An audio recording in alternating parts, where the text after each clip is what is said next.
நான் காலேஜ் படித்த காலத்துலேருந்தே வந்து பெரம்பூரில் தான் இருக்கேன். இப்பயும் வந்து அம்மா வீட்டில் நார்த் மெட்ராஸ் தான். உள்ளே வரும்போதே அவ்வளோ வைபாக இருக்கும். நார்த் மெட்ராஸ் தான் எனக்கு அவ்வளோ பிடிக்கும். பட் இன்னைக்கு உள்ளே நுழையும் போதே வந்து அவ்வளோ ஹாண்டிங்காக அவ்வளோ ஸ்கேரியாக இருக்குது நம்ம ஊரை பார்க்குறதுக்கு. ஏன்னா நேற்று நைட்டு நம்ம ஆம்ஸ்ட்ராங் சாரோட நியூஸ் கேட்டதுலேருந்து இன்னைக்கு காலையில் விடிஞ்ச உடனே சென்னையை பார்க்கவே வந்து அவ்வளோ ஸ்கேரியாக இருக்குது. அவ்வளோ பெரிய ஒரு தலைவர், ஒரு தேசிய கட்சியோட தலைவர் அசால்ட்டாக ஒரு 6 பேர் வந்து வெட்டி போட்டு போயிட்டு இருக்காங்க. இந்த தைரியம் எங்கெங்க வந்தது? ஆல்ரெடி அவர் இழந்தாச்சு, அதுவே அநியாயமான விஷயம், மனசு பதறுது.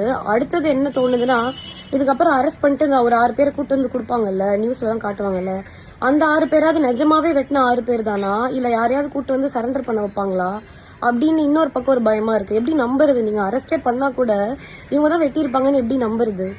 ஏன்னா சும்மா ஒரு கோவத்துல அப்படியே வெட்டிட்டு போனா அது வேற, அதுவே தப்பு, அது வேற கதை. பட் இவ்வளோ கோல்டு மர்டரு, இவ்வளோ பிளான் பண்ணி பெரிய ஆட்கள் இல்லாம அவ்வளோ பெரிய கேஷ் கொடுக்காம இவ்வளோ ஒரு தைரியம் யாருக்குமே வராது. இது கண்டிப்பா நியூஸ்ல வரும். இது பெரிய விஷயம் ஆகும்னா வெட்டுறவங்களுக்கு கண்டிப்பா தெரியும். அப்போ வந்து ஒரு பிளானிங் இல்லாம அதை பண்ணியிருப்பாங்க.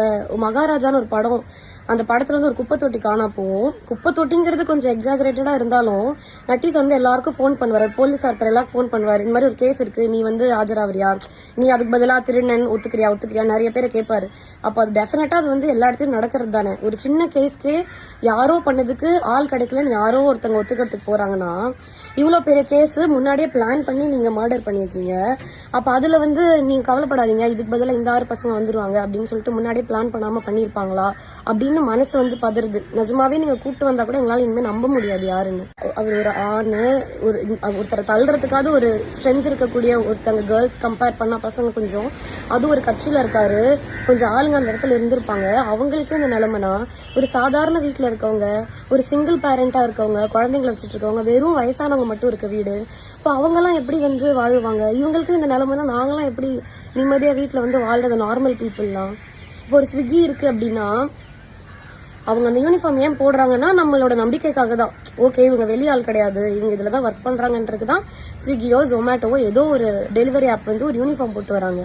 அந்த யூனிஃபார்ம் போட்டு 6 பேர் சேர்ந்து ஒருத்தர் இந்த பக்கம் 3 பேர் அந்த பக்கம் பிடிச்சிட்டு ஒருத்தர் வெட்டுறான்னா, அப்ப எப்படி நம்பி நம்ம வந்து டெலிவரி வாங்குறது? எந்த ஒரு பொருளுமே வீட்டுல சின்னதா யாராவது பைக்ல போகும்போது இப்படி உரசிக்கிட்டே ரோட்ல விழுந்துட்டாங்கனாலே அப்படியே ஒரு மாதிரி அடிவயில ஒரு மாதிரி கலங்குற மாதிரி இருக்கும். ஐயோ இப்படி தேய்ச்சிட்டாங்களே, ஐயோ அப்படின்னு ஓடி போகணும்னு தோணும்.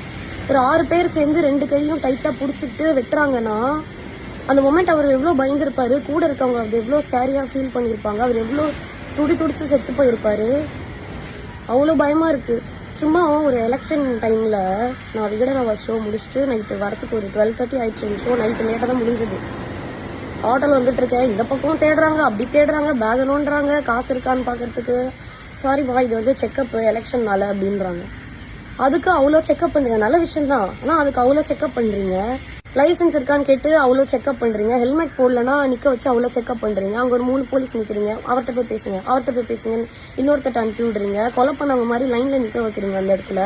இது எல்லாமே ஸ்ட்ரிக்டா ஃபாலோ பண்ணணும் தான். ஆனா அதுல அவ்வளோ ஸ்ட்ரிக்டா இருக்கு. நீங்க இவ்வளோ அருவா எடுத்துட்டு வந்துட்டு 6 பேர் 2 பைக்ல வராங்கன்னா எப்படி கவனிக்காம இருந்தீங்க? அதை எப்படி நீங்க பார்க்காம இருக்கீங்க? அப்ப சின்ன சின்ன விஷயத்தெல்லாம் நல்லா பாக்குறீங்க, திட்டுறீங்க, பெரிய பெரிய விஷயத்துல விட்டுறீங்களே. ஆல்ரெடி துடிச்சு சாவர ரேப் எல்லாம் வந்து நார்மலைஸ் பண்ணியாச்சு. அம்மாப்பா பேப்பரை தந்தா ஒரே ரேப் நியூஸ் அப்படின்னு சொல்லி அதை கேஷுவல் ஆக்கியாச்சு. இப்ப அடுத்து இந்த மாதிரி கோயில் மாடல்ஸ்லயும் கேஷுவல் ஆக்கிடுவாங்க போல. ஆமா, இங்க கூட ஒரு கொலை, அங்க கூட ஒரு கொலை. ஏன்னா இவ்வளவு பெரிய ஆளே செத்து போயிட்டாரு. இன்னும் எத்தனை நாள் பேசுவீங்கன்னு தெரியல. 2-3 நாள் பேசுவீங்களா பிரேக்கிங் நியூஸ்ல, அதுக்கப்புறம் அடுத்த நியூஸ் பார்த்துட்டு போயிருவீங்க. இதுவே கேஷுவல் ஆயிடுச்சு. அப்ப சாதாரண மக்களுக்கு இந்த மாதிரி நடந்தா அது இன்னும் கேஷுவல் ஆயிடும். ஆமா, அவருக்கே நடந்ததுலாம் நடக்காது அப்படின்னு அதுவும் நார்மலைஸ் ஆயிடும். பேசாம வீட்டுக்கு வீடு ஒரு துப்பாக்கி கொடுத்துருங்க, ஒரு ஃபேமிலிக்கு ஒரு துப்பாக்கி, அதுல ஒரு குண்டுன்னு சொல்லி கொடுத்துருங்க. ஃபார்ம் எல்லாம் ஃபில் பண்ணி கூட அட்ரஸ்லாம் வாங்கி கூட கொடுத்துருங்க.